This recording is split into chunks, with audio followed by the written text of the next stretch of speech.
విషయాన్ని ధ్యానం చేద్దాం. బైబిల్ గ్రంథంలో నుంచి ఆది కాండము 22వ అధ్యాయం మొదటి వచనాన్ని చదివి కొద్ది నిమిషాలు వాక్యాన్ని ధ్యానం చేద్దాం. ఆ సంగతులు జరిగిన తరువాత దేవుడు అబ్రహామును పరిశోధించెను. ఎట్లనగా ఆయన అబ్రహామా అని పిలువగా అతడు చిత్తము ప్రభువా అనెను. చాలు. చదవబడిన లేఖన వాక్యం ద్వారా ప్రభు మనతో మాట్లాడునుగాక. ఆమేన్. ఆది కాండము 22వ అధ్యాయం మొదటి వచనంలో చెప్పబడినట్లుగా ఆ సంగతులు జరిగిన తరువాత దేవుడు అబ్రహామును పరిశోధించెను. ఇది మన మూలవాక్యంగా తీసుకొని కొన్ని సంగతులు ప్రభు మనతో మాట్లాడినై ఉన్నారు. ఆ సంగతులు జరిగిన తరువాత అంటే ఏ సంగతులు జరిగినాయి, ఏం జరుగుండొచ్చు? అబ్రహాము యొక్క జీవితంలో దేవుడు అబ్రహామును పరిశోధించే ముందుగా కొన్ని సంగతులు జరిగినాయి. ఏంటి ఆ సంగతులు అంటే 12వ అధ్యాయం నుంచి కూడా అబ్రహాము జీవితం మనం అక్కడ చదవచ్చు. 12వ అధ్యాయం మొదలుకొని ఇప్పుడు వరకు చదవబడిన వాక్యం వరకు కూడా ఏమేమి జరిగినాయో మీరు చదవద్దు. కానీ 12వ అధ్యాయంలో అబ్రహామును దేవుడు పిలిచాడు. అబ్రహాము అంతకుముందు ఎక్కడుండేవాడు అంటే కల్దీల దేశంలో ఆయన ఒక వ్యాపారవేత్త. కల్దీల ప్రాంతంలో ఆయన ఒక మంచి కుటుంబం, ఉమ్మడి కుటుంబానికి చెందిన వ్యక్తి. కల్దీల దేశములో అతడు చక్కని కుటుంబము కలిగినవాడు, ఆస్తిపాస్తులు కలిగినవాడు, అంతస్తులు కలిగినవాడు, పేరు సంపాదించుకున్నవాడు. అలాంటి వ్యక్తి. ఇంకా మీకు అర్థం కావాలంటే కల్దీలు ఆ దేశపు వారు ఏం చేసేవారంటే చంద్రుణ్ణి ఆరాధన చేసేవాళ్ళు. చంద్రదేవత ఆరాధన చేస్తారు. ఈజిప్టీలు ఏం చేస్తారంటే ఈజిప్ట్ ప్రజలు సూర్యుడిని ఆరాధన చేస్తే కల్దీలేమో చంద్రుడిని ఆరాధన చేసేవాళ్ళు. చంద్ర ఆరాధన, వారికి చంద్రుడే దేవుడు. చంద్రుని చక్కగా ఆరాధన చేసే కుటుంబం అన్నమాట. కుటుంబం అంత మాత్రమే కాదు, కానీ అబ్రహాము పూర్వీకులు లేదా తెరాహు వారి యొక్క నాన్నగారు, వారి కుటుంబాన్ని గురించి కొంత చరిత్రలో మనం ఆలోచన చేసినట్లయితే ఆ కుటుంబం అంతా కూడా చంద్రదేవుణ్ణి ఆరాధించే గుడిలో ప్రాముఖ్యమైన వ్యక్తులుగా ఉండేవాళ్ళు. అంటే ఇంచుమించుగా ఒక పూజారిలాగా, ఒక మత బోధకుడిలాగా, అందరికీ పెద్దలాగా, అలాంటి గొప్ప ఉన్నతమైన స్థానంలో ఉండి మంచి విగ్రహారాధన చేస్తూ దేవుణ్ణి ఆరాధించే కుటుంబం అది. ఆ కుటుంబంలో ఉండి వ్యాపారం చేసుకుంటున్న అబ్రహాముని దేవుడు పిలిచాడు. దేవుణ్ణి పిలిచినప్పుడు అబ్రహాము నమ్మల, కొంచెం సంకోచించాడు. ఎందుకంటే మేము ఇక్కడ ఆరాధిస్తున్న దేవుళ్ళు ఎవరో కూడా ఇంతవరకు మాతో మాట్లాడలేదే, మేము ఎన్నో పూజలు చేస్తూ ఉన్నాం, ఎవరు కూడా మాట్లాడడం కానీ, మేమిచ్చిన నైవేద్యం తీసుకోవడం కానీ ఎవరూ చేయలేదే అని ఆలోచనలో పడ్డాడు. ఈలోపు దేవుడు అనేక విషయాలు మాట్లాడడం ప్రారంభించాడు. నేనే నిజమైన దేవుణ్ణి, నేనే సర్వశక్తి కలిగిన దేవుణ్ణి అని మాట్లాడుతూ వచ్చినప్పుడు, నీ పైన అనేకమైన ఉద్దేశాలు కలిగి ఉన్న నేను, నువ్వు బయలుదేరి నీ ఇంటి వారిని, నీ కలిగినదంతయు కూడా విడిచిపెట్టి నన్ను వెంబడించు, నేను చూపించు దేశానికి వచ్చే అని దేవుడు అబ్రహామును పిలిచినప్పుడు ఆలోచించుకోకుండా, మరుమాట పలక్కోకుండా అబ్రహాము తన తండ్రితో తెరాహుతో చెప్పాడు, డాడీ మరి నన్ను దేవుడు పిలుస్తున్నాడు, నిజమైన దేవుడు నన్ను పిలుస్తున్నాడు, ఆయన నాతో ప్రతిసారి మాట్లాడుతున్నాడు, ఆయన స్వరాన్ని నేను వింటున్నాను, కాబట్టి ఆయన నన్ను ఇక్కడి నుంచి బయలుదేరి వచ్చేయమంటున్నాడు. కాబట్టి నేను బయలుదేరి వెళ్ళిపోతున్నాను, అని చెప్పి తన తండ్రితో చెప్పి బయలుదేరి ఆ యొక్క పుట్టినింటిని విడిచిపెట్టి బయలుదేరి వచ్చేస్తున్నాడు. ఎక్కడికి వెళ్ళాలో ఏం చేయాలో తెలియకపోయినా బయలుదేరాడు. దేవుడు అనేక సందర్భాల్లో మాట్లాడుకుంటూ వచ్చారు. ఒక సందర్భంలో మరి ఎన్నో ఎదురైతే వచ్చినాయి. హాగరు ద్వారా ఒక కుమారుడు కలిగాడు, ఇస్మాయేలు. ఆ తర్వాత లోతు ఒక ప్రాంతానికి వెళ్ళినప్పుడు ఆ సొదొమ గొమొర్ర పట్టణ విషయంలో అది నాశనం కాకుండా దేవుడితో మాట్లాడి, పెనుగులాడి, పోరాడి, బతుకులాడి దాన్ని కాపాడడానికి ప్రయత్నం చేశాడు. ఆ తర్వాత దేవుడు వాగ్దానం చేస్తూ వచ్చాడు. 17వ అధ్యాయంలో నీకు ఒక మంచి కుమారుని ఇస్తానని. 21వ అధ్యాయంకి వచ్చేసరికి ఒక పండంటి బిడ్డ పుట్టాడు, ఇస్సాకు. ఇవన్నీ జరిగినాయి. ఇదంతా కూడా 22వ అధ్యాయంకి వచ్చేసరికి మరలా దేవుడు మాట్లాడడం ప్రారంభించాడు. ఆ సంగతులు జరిగిన తర్వాత దేవుడు అబ్రహాముతో అబ్రహామును పరిశోధించను. Praise the lord. ఇవన్నీ జరిగిపోయినాయి. దేవుడు పిలిచాడు, బయలుదేరి వచ్చేసాడు. మధ్యలో ఒక కొడుకు పుట్టాడు, ఇస్మాయేలు. ఆ తర్వాత సొదొమ గొమొర్ర పట్టణం కాలిపోయింది, బలిపీఠాలు కట్టాడు, బలులు అర్పించాడు. ఇవన్నీ జరిగిపోయినాయి. అంత జరిగిపోయిన తర్వాత కుమారుడు పుట్టాడు, ఇంచుమించుగా 100 సంవత్సరాల వయసులో. అన్నీ జరిగిన తర్వాత ఆ కొడుకు పుట్టిన తర్వాత దేవుడు అబ్రహామును పరిశోధించడం ప్రారంభించాడు. ఈరోజు మన సందేశం ఏంటంటే, దేవుడు మనల్ని పరిశోధిస్తాడు.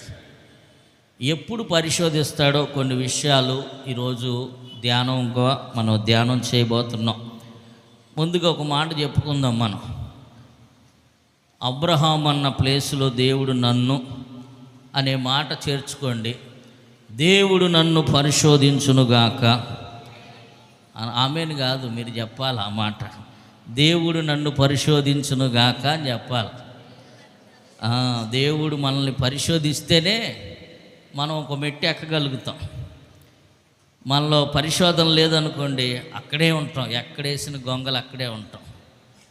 ఒక మెట్టు ఎక్కాలన్నా, ఒక ఉన్నత స్థితిలోకి వెళ్ళాలన్నా దేవుడు మనల్ని పరిశోధించాలి.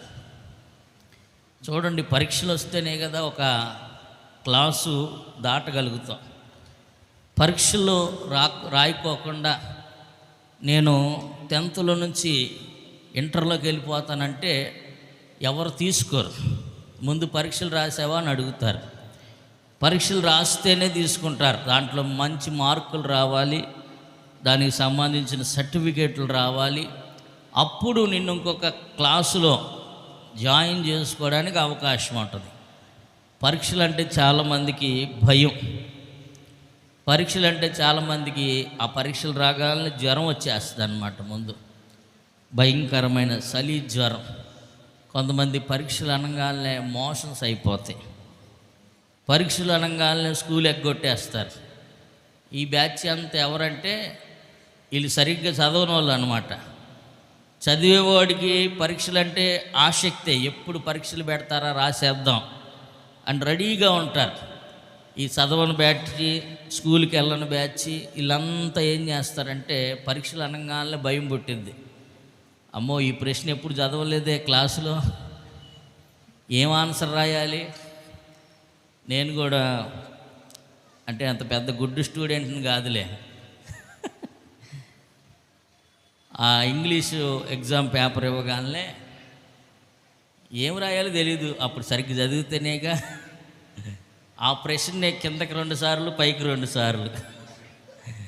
ఆ పక్కన ఇచ్చిన పారాగ్రాఫ్లు అక్కడ కాఫీ కొట్టడం. అది ఇద్దే వాళ్ళకి తెలీదా మనం ఏం రాస్తున్నాము. Praise the Lord.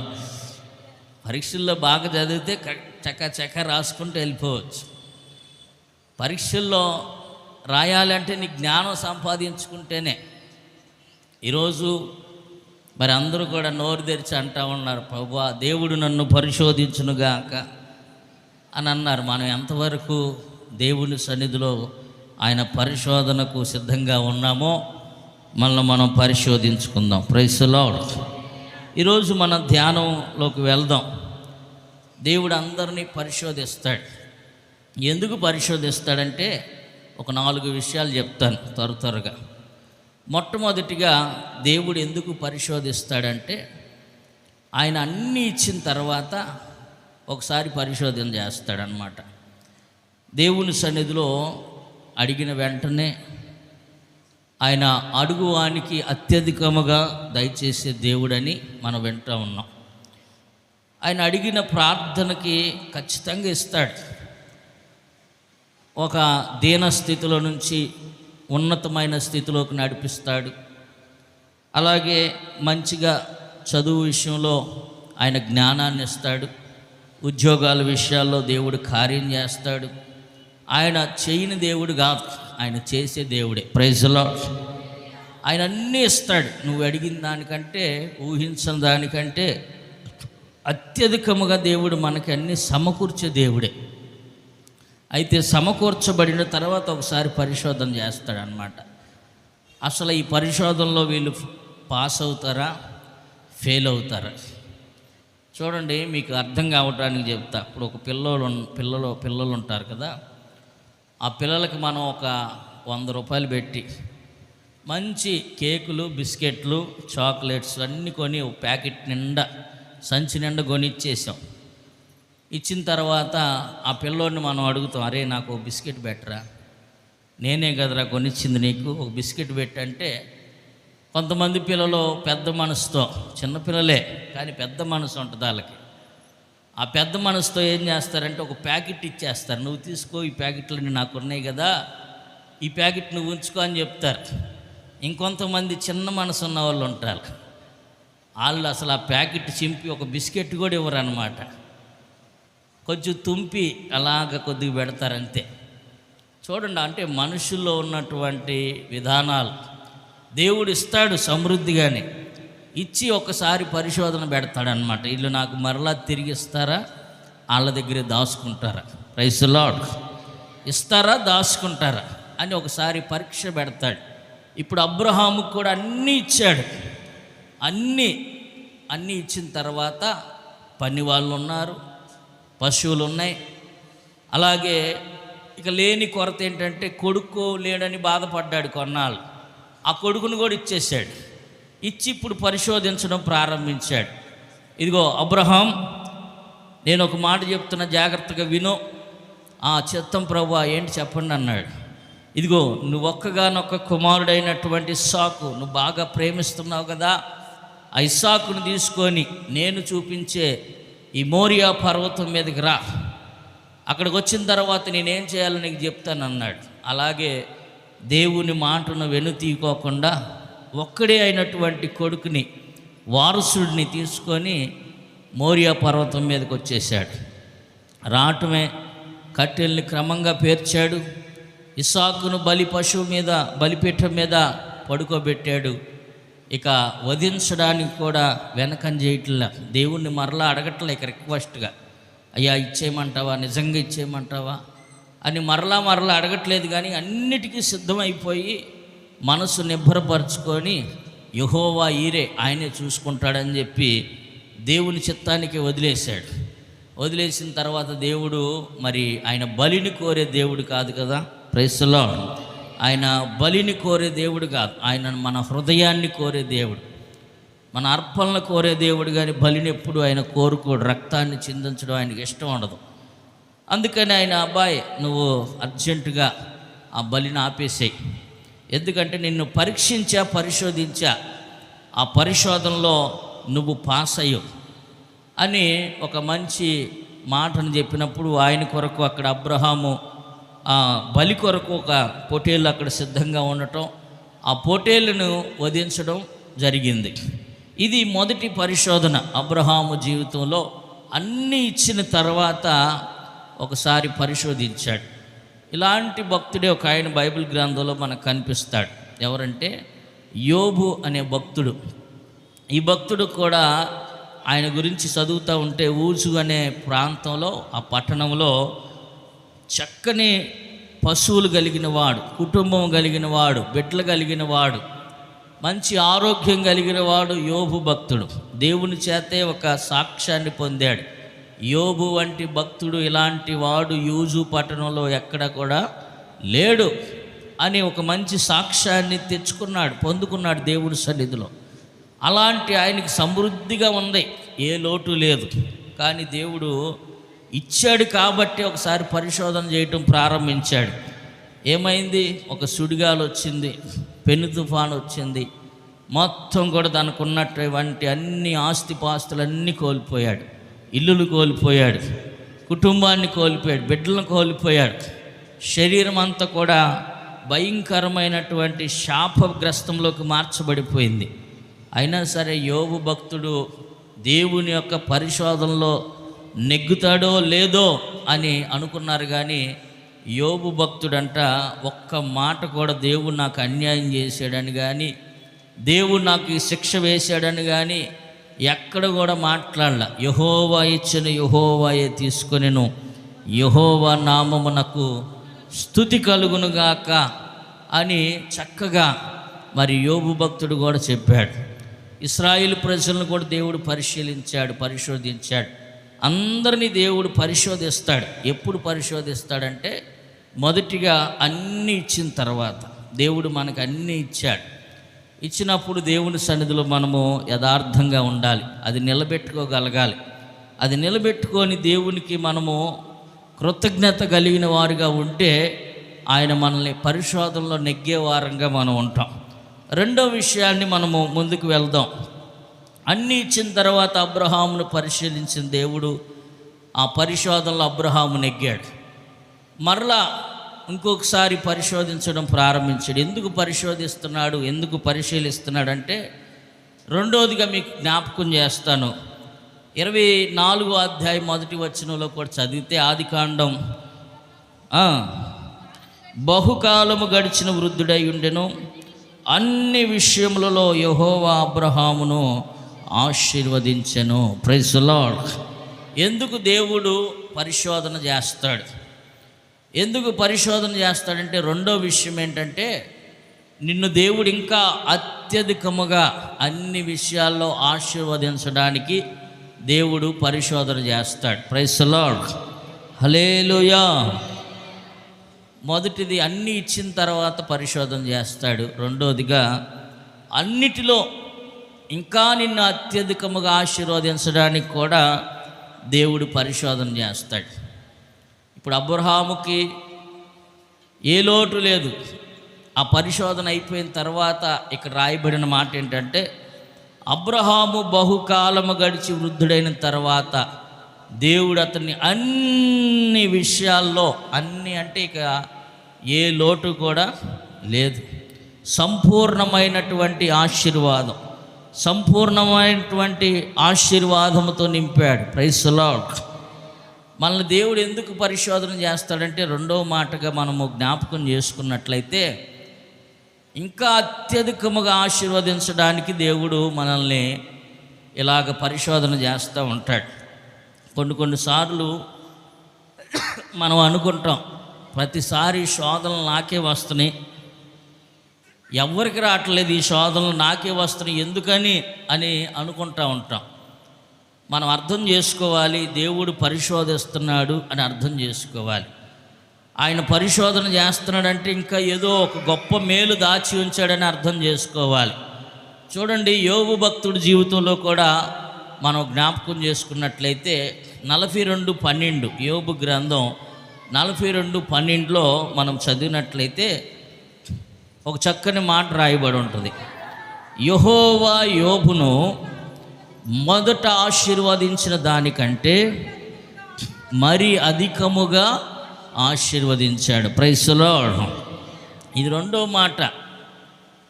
దేవుడు మొదట ఆశీర్వదించిన దానికంటే మరి ఎక్కువగా ఆశీర్వదించబడాలి అంటే దేవుని చేత మనము పరిశోధించబడుదుముగాక. పొందుకున్న ఆశీర్వాదం మనకు సరిపోదు, ఇంకా అత్యధికమైన మేలులు అన్ని విషయాల్లో వర్ధిల్లాలి అంటే, అన్ని విషయాల్లో మనము ఆశీర్వదించబడాలి అంటే మనము పరిశోధించబడాలి. యోబు పరిశోధించబడిన తర్వాత దేవుడు 2 ఆశీర్వాదం అతనికి దయచేశాడు. మొదటి దానికంటే మరి ఎక్కువగా దేవుడు ఆయన్ని ఆశీర్వదించాడని అక్కడ రాయబడి ఉంది. ఇక్కడ అబ్రహాము జీవితంలో అన్ని విషయాల్లో దేవుడు ఆశీర్వదించాడని రాయబడి ఉంది. మనం పరిశోధించబడినప్పుడే మన నమ్మకత్వాన్ని చూసి దేవుడు మనల్ని ఇంకా ఆశీర్వదిస్తాడు. చూడండి, బైబిల్ గ్రంథంలో మీకు ఒక ఉదాహరణగా మనందరికీ తెలిసిన విషయమే. మత్తయి సువార్త 25వ అధ్యాయంలో ఒక యజమానుడి గురించి చెప్పబడుతుంది. ఒక యజమానుడు దూరదేశానికి వెళ్తూ ఏం చేశాడంటే తన పనివారిని పిలిచాడు. తన పనివారిని పిలిచి ఆ పనివారికి కొన్ని బాధ్యతలు అప్పగించి వెళ్ళాడు. పరలోక రాజ్యము ఒక మనుష్యుడు దేశాంతరమునకు ప్రయాణమై తన దాసులను పిలిచి తన ఆస్తిని వారికి అప్పగించినట్లును అతడు ఒకనికి 5 తలాంతులను, ఒకడికి 2 తలాంతులను, ఒకడికి 1 అతనికి ఎవరికి సామర్థ్యము చొప్పున వానికి ఇచ్చి వెంటనే దేశాంతరమును పోయెను. ఒక యజమానుడు ఎవరంటే ఒక మనుష్య కుమారుడు. మరి ప్రభు అయిన యేసుక్రీస్తు వారికి సాదృశ్యంగా ఉంది. ఆ మనుష్య కుమారుడు దేశాంతరమునకు ప్రయాణమై వెళ్తూ తన దాసుల్ని పిలిచాడంట. ఆ దాసుల్ని పిలిచి ఒక సామర్థ్యం చొప్పున వారి సామర్థ్యం చొప్పున ఏం చేశాడంటే ఒకనికేమో 5 తలాంతులు అప్పగించాడు, ఒకనికేమో 2 తలాంతులు అప్పగించాడు, ఒకనికేమో 1 తలాంతే అప్పగించాడు. 5 తలాంతులు కలిగిన వ్యక్తి, తీసుకున్న వ్యక్తి ఏం చేశాడంటే ప్రయాసపడ్డాడు, కష్టపడ్డాడు. మరి రాత్రనక పగలనక అప్పగించిన దాన్ని బట్టి నమ్మకంగా దాన్ని రెట్టింపు చేశాడు. 5కి 5 తలాంతులు సంపాదించుకున్నాడు. 2 తలాంతులు తీసుకున్న వ్యక్తి కూడా కష్టపడ్డాడు, 2టికి 2 సంపాదించాడు. కానీ 1 తలాంతు తీసుకున్న వ్యక్తి ఏం చేశాడంటే దాన్ని తీసి గోతులో దాచిపెట్టేసినట్లుగా చదువుతాం. అయితే ఒకానొక సమయంలో అనుకోకుండా యజమానుడు వచ్చేసాడు, తిరిగి వచ్చిన తర్వాత యజమానుడు అడుగుతున్నాడు, అబ్బాయి మీకు ఇచ్చిన ఏం చేశారు అంటే ఆ యజమానుడికి చెప్తా ఉన్నాడు 5 తలాంతులు తీసుకున్న వ్యక్తి, అయ్యా 5కి 5 నేను సంపాదించాను అని చెప్తున్నాడు. అప్పుడు ఆ యజమానుడు అంటున్నాడు, భలా నమ్మకమైన మంచి దాసుడు, ఈ కొంచెం దాంట్లో నువ్వు నమ్మకంగా ఉన్నావు కాబట్టి ఇంకా అనేకమైన వాటి మీద నిన్ను నియమించబోతున్నా. Praise the lord. అనేకమైన వాటి మీద ఇంకా మనం నియమించబడాలి అంటే, అన్ని విషయాల్లో వర్ధిల్లాలి అంటే, మొదటి దానికంటే రెట్టింపు ఘనతను మనం సంపాదించుకోవాలంటే ఇక్కడ మనం చేయాల్సింది ఏంటంటే నమ్మకంగా ఆయన పరిశోధన చేస్తున్నప్పుడు ఆ పరిశోధనలో మనం లోబడేవారుగా ఉండాలి. ఆయన మనల్ని పరిశోధించినప్పుడు ఆ పరిశోధనలో నమ్మకంగా, అయ్యా నన్ను పరిశోధించు ప్రభువా, అబ్రహామును ఒక్కనేనా నువ్వు పరిశోధించేది, నన్ను కూడా పరిశోధించు ప్రభువా. దేవుడు అబ్రహామును పరిశోధించెను. Praise the lord. ఈరోజు మనము ఆ పరిశోధన ఎందుకంటే నిన్ను ఇంకా ఒక మెట్టు ఎక్కించాలని, అన్ని విషయాల్లో వర్ధిల్లింప చేయాలని, మొదటి దానికంటే ఇంకా ఉన్నతమైన మేలులతో నిన్ను నింపాలని, కొంచెం దాంట్లో నువ్వు నమ్మకంగా ఉంటే అనేకమైన వాటిని నీకు అప్పగించాలని దేవుని యొక్క ఉద్దేశం. అందుకే ఆయన మనల్ని పరిశోధన చేస్తూ ఉంటాడు, పరిశీలిస్తూ ఉంటాడు, పరిశోధిస్తూ ఉంటాడు. ఆ పరిశోధనలో మనం అది మరి బాధ్యతగా తీసుకోవాలి. ఆ పరిశోధన, అమ్మో దేవుడు నన్ను పరిశోధిస్తున్నాడు కాబట్టి ఇంకా నమ్మకంగా ఉండాలి, ఇంకా నమ్మకంగా ఉండడానికి మనం ప్రయత్నము చేయుదుముగాక. అలా నమ్మకంగా ఉంటే ఇంకా ఆయన అత్యధికముగా ఉన్నతమైన స్థితిలో ఆయన నిలబెట్టే దేవుడు. మూడవదిగా మీకు జ్ఞాపకం చేస్తాను, ఎందుకు ఆయన మనల్ని పరిశోధన చేస్తూ ఉంటాడంటే, చూడండి 1 పేతురు రాసిన పత్రికలో ఒక చక్కని మాట, 1వ అధ్యాయము 6-7 వచనాల్లో రాయబడిన మాటను మనం చదువుదాం. 1 పేతురు రాసిన పత్రిక. ఇందువలన అవసరమును బట్టి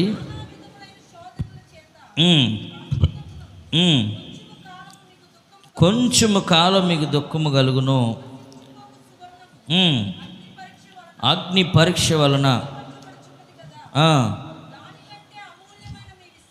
దానికంటే అమూల్యమైన మీ విశ్వాసము ఈ శోధనల చేత పరీక్షకు నిలిచినదై యేసుక్రీస్తు ప్రత్యక్షమైనప్పుడు మీకు మెప్పును మహిమయు ఘనతయు కలుగుటకు కారణమగును. Praise the lord.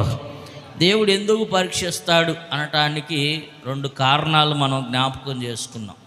మొదటి కారణం ఏంటంటే, అన్నీ ఇచ్చిన తర్వాత ఆయన ఒకసారి పరిశోధన చేస్తాడు. రెండవదిగా, అన్నిటిలో అత్యధికముగా ఆశీర్వదించటానికి కూడా ఆయన పరిశోధన చేస్తాడు. మూడవ కారణం ఏంటంటే, ఆయన మనల్ని పరిశోధన చేయడానికి మూడవ కారణం ఇక్కడ మనం చదువుకున్నాం కదా. ఇదిగో, నశించిపోవచ్చు సువర్ణం అగ్ని పరీక్ష వలన శుద్ధపరచబడుచున్నది కదా, దానికంటే అమూల్యమైన మీ విశ్వాసము ఈ శోధనల చేత పరీక్షకు నిలిచినదై యేసుక్రీస్తు ప్రత్యక్షమైనప్పుడు మీకు మెప్పును మహిమయు ఘనతయు కలుగుటకు ఇది కారణమవుతుందంట. Praise the Lord. ఈ శోధనలు ఎందుకు వస్తున్నాయి, ఈ పరీక్షలు ఎందుకు వస్తున్నాయి అని మనం బాధపడుతూ ఉంటాం. ఈ శోధనలు రావటానికి ముఖ్య కారణం ఏంటంటే, ఇక్కడ అమూల్యమైన విశ్వాసంలో మనం నిలబడడానికి, అమూల్యమైన విశ్వాసాన్ని మనం పెంపొందించుకోవడానికి. మనకున్న విశ్వాసం కొంచెమే, మనకున్న విశ్వాసము చాలా తక్కువే. కానీ అమూల్యమైన విశ్వాసము ద్వారా మనము దేవుని సన్నిధిలో నిలబడాలని, అంత మాత్రమే కాదు కానీ ఆయన ప్రత్యక్షమైనప్పుడు, యేసుక్రీస్తు ప్రభుల వారు ప్రత్యక్షమైనప్పుడు మన కొరకు మెప్పుని ఘనతను అలాగే మహిమయు కలుగుటకు ఇదంతా కూడా కారణమవుతుంది. యేసు ప్రభువారు ప్రత్యక్షమైనప్పుడు ఆయన మధ్యాకాశంలో మనం ఆయన్ని కలుసుకున్నప్పుడంట, ఆయన మనకి మెప్పు కలుగు చేస్తాడు, ఘనతను కలుగు చేస్తాడు, మహిమను కలుగు చేస్తాడు. ఎవరైతే అమూల్యమైన విశ్వాసము ద్వారా పరీక్షించబడతారో, ఈ విశ్వాసము ఎలాంటిదంటే అమూల్యమైన విశ్వాసంగా ఉండాలి. Praise the Lord. కొన్ని విశ్వాసాలు ఉన్నాయి, అమూల్యమైన విశ్వాసం, గొప్ప విశ్వాసం, ఇంకా కొన్ని విశ్వాసాలు మనం బైబిల్ గ్రంథంలో చదువుతూ ఉంటాం. ఒక గొప్ప విశ్వాసం, ఈ గొప్ప విశ్వాసం ఎవరిదంటే, ఆ కనాను స్త్రీ గురించి మాట్లాడుతూ ఈమె చాలా గొప్ప విశ్వాసం కలిగిన స్త్రీగా ఉంది. అలాగే మరి నలుగురు ఎవరైతే కపెర్నహూములో యేసు ప్రభువారిని దగ్గరికి పక్షవాయువు గలవారిని తీసుకొచ్చారో వారి విశ్వాసం గొప్ప విశ్వాసం అని బైబిల్ గ్రంథంలో రాయబడి ఉంది.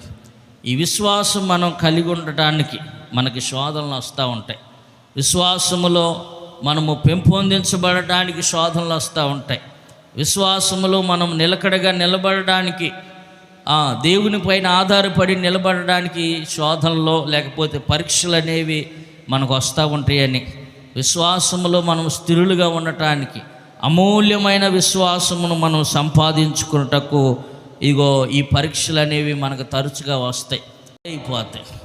కానీ బంగారంను పారేయటానికి అవకాశం లేదు. ఎవరు పారేయరు. మస్ట్ బట్టి నల్లగా అయిపోయినా వాళ్ళు ఏం చేస్తారంటే తెలివిగా ఆ కంసాలు ఆయన దగ్గరికి వెళ్తారు, చక్కగా బంగారాన్ని రిపేర్ చేస్తారు. వాళ్ళు చక్కగా కొలిమిలో పెట్టి ఆ నశించిపోతున్న సువర్ణమును అగ్ని పరీక్ష వలన శుద్ధపరచబడుచున్నది కదా, దానికంటే అమూల్యమైన విశ్వాసము ఈ శోధనల చేత పరీక్షకు నిలిచినది. ఆ బంగారాన్ని ఏం చేస్తాడంటే అగ్నిలో బాగా కాల్చి మరలా దాని యొక్క పూర్వపు వైభోగం, మరలా మెరుపు దగదగదగదగా మెరిసేటట్లుగా దాన్ని అగ్ని చేత కాలుస్తాడనమాట.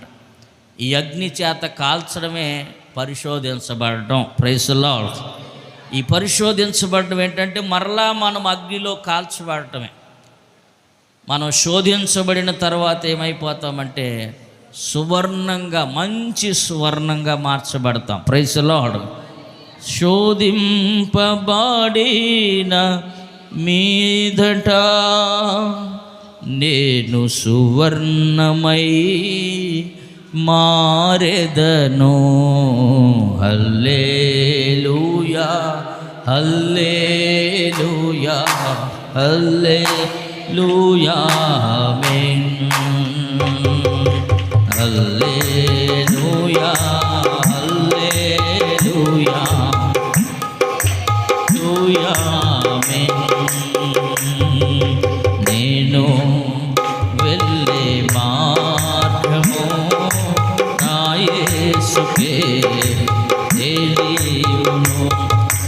నేను వెళ్ళే మార్గము నా యేసుకే తెలియును. శోధింపబడిన మీదట నేను సువర్ణమై మారెదను. శోధింపబడిన మీదట నేను సువర్ణమై మారెదను. హల్లెలూయా.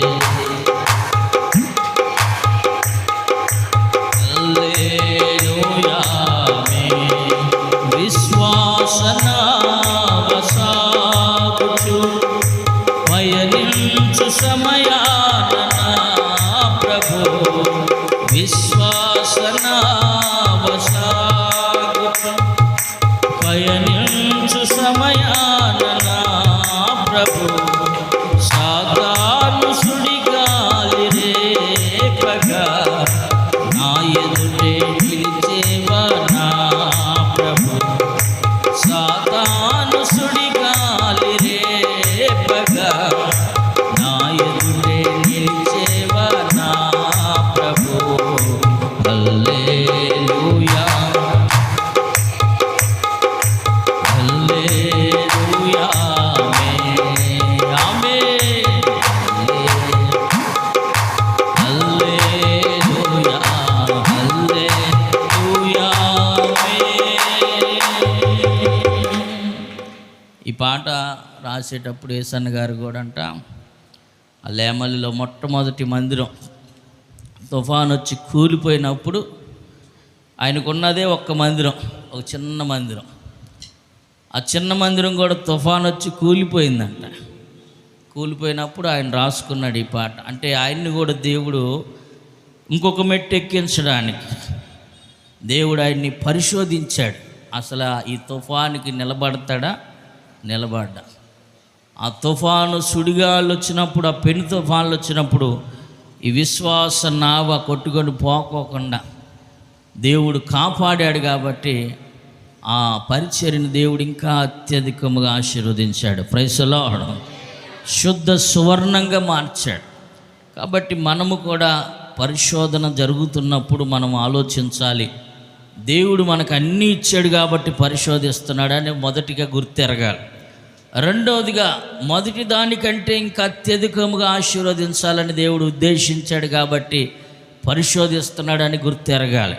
మూడవదిగా అమూల్యమైన విశ్వాసమును సంపాదించుకున్నటకు, ఇదిగో శుద్ధ సువర్ణంగా మార్చబడుటకు యేసుక్రీస్తు వారు ప్రత్యక్షమైనప్పుడు ఆ మెప్పును మహిమయు ఘనతయు మనకి కలుగునట్లుగా ఈ పరిశోధన జరుగుతుందని మనము గుర్తెరుగుదుముగాక.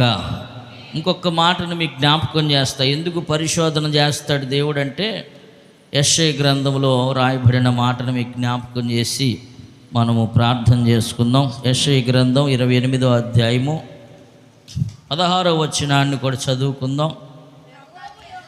ప్రభువగు యెహోవా ఇలాగు సెలవిచ్చుచున్నాడు, సియోనులో పునాదిగా రాతిని వేసిన వాడను నేనే, అది పరిశోధించబడిన రాయి, అమూల్యమైన తలరాయి, బహు స్థిరమైన పునాది అయిన మూలరాయి అయ్యున్నది, విశ్వసించువాడు కలవరపడడు. Praise the Lord. ఎందుకు దేవుడు మనల్ని పరిశోధన చేస్తాడు అనటానికి ఒక చక్కని రుజువు ఇక్కడ రాయబడి ఉంది. ఇదిగో సియోనులో పునాదిగా రాతిని వేసిన వాడను నేనే. సియోనులో కొన్ని స్థిరమైన పునాదులు ఉన్నాయి. అలాగే మూలరాయిగాను తలరాయిగాను ఆయన కొన్ని రాళ్లను నియమించాడంట. సియోను అనగా ఉత్తర దిక్కునున్న మహారాజు యొక్క నగరం, పరిపూర్ణమైన సౌందర్యము కలిగిన ఒక మహానగరం, దేవుడు నివాసం ఉన్నటువంటి స్థలం, దేవుని యొక్క సింహాసనం ఉన్నటువంటి ఆ సభాస్థలం సియోన్. మన ప్రయాసంతా దేని కొరకంటే ఆ సియోనులో చేరాలని, సియోనులో ప్రభుతో యుగ యుగాలు పరిపాలన చేయాలని, సియోనులో ఒక మూల స్తంభముగా ఉండాలని సియోనులో ఒక మూలరాయిగా స్థిరమైన పునాదిగా నియమించబడాలని. ఇగో ఒక రాయబడినట్లుగా సియోనులో మూలరాయి అయి ఒక అమూల్యమైన తలరాయిగా మార్చబడాలి అని దేవుడు ఒక్కొక్కరిని ఒక్కొక్క రాయిగా. ఇప్పుడు ఈ గోడ కట్టేటప్పుడు ఏం చేస్తారు టాపీ మేస్త్రి అంటే, మంచి రాళ్ళను మాత్రమే పట్టుకుంటాడు. మూలలు పోయినాయో కొంచెం కొలతలకు సరిగ్గా లేని ఇవన్నీ కూడా పక్కన పడేసి మంచి రాళ్లతో ముందు గోడ కట్టడం ప్రారంభిస్తాడు. ముందు టాపీ మేస్త్రి చేతికి రాగానే చూస్తాడనమాట, ఇది బాగుందా లేదా అని. అప్పుడు ఆ మందిరంలో వాడబడడానికి, గోడలో కట్టబడాలన్నా, పునాదిలో వేయబడాలన్నా, దేనికైనా సరే ముందు అక్కడ రాయబడిన మాట బైబిల్లో మనం చదివితే, అది పరిశోధించబడిన రాయి, అమూల్యమైన తలరాయిగాను బహు స్థిరమైన పునాది అయిన మూలరాయి అయి ఉన్నది, విశ్వసించువాడు కలవరపడడు. మనము సియోనులో స్థిరమైన పునాదిగా మార్చబడాలి అంటే, ఒక మూల స్తంభముగా మార్చబడాలి అంటే మనం ఏం చేయబడాలి? పరిశోధించబడాలి. Praise the Lord. ఇక్కడ పరిశోధించబడితేనే సియోనులో ఒక స్థిరమైన మూలరాయిగా దేవుడు మనల్ని ఏదో ఒక మూలను పెడతాడు. వద్దండి నేను ఇక్కడ పరిశోధనలకు నిలబడలేను, నేను తట్టుకోలేను, నా వల్ల కాదు అంటే నువ్వు సియోను వరకు కూడా వెళ్ళలేవు. సియోను ఆ పరలోక రాజ్యములో ఒక మంచి మూల స్తంభముగా నువ్వు నిలబడాలంటే ఇక్కడ ప్రతి విషయంలో కూడా ప్రభు మనల్ని పరిశీలించినప్పుడు, పరిశోధించినప్పుడు ఆ పరిశోధనకు మనం తట్టుకునేవారిగా ఉండాలి. అది పరిశీలించబడిన తర్వాతే అమూల్యమైన రాయిగా అది ఎంచబడుతుంది, స్థిరమైన పునాదిగా అది నిలబడుతుంది, అది కట్టడాలకు ఉపయోగించబడుతుంది. అది అమూల్యమైన రాయిగా పరిగణించబడాలి అంటే అది ముందు పరిశోధన చేయబడుతుందని కూడా ఇక్కడ మనము చూస్తున్నాం. Praise the Lord. ఆ సియోనులో మనం ఏం చేస్తాం? ఆ సియోనులో ఉండే గొప్ప ఆధిక్యత ఏంటంటే, ఆయన మనకు దేవుడిగా ఉంటాడు, మనం ఆయనకి ప్రజలుగా ఉంటాం.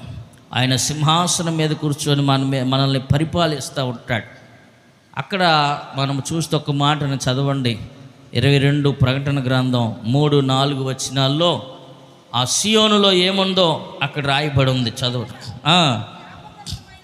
శాపగ్రస్తమైనది ఏదియో దానిలో ఉండదు, దేవుని యొక్కయు గొర్రె పిల్ల యొక్కయు సింహాసనము దానిలో ఉన్నది.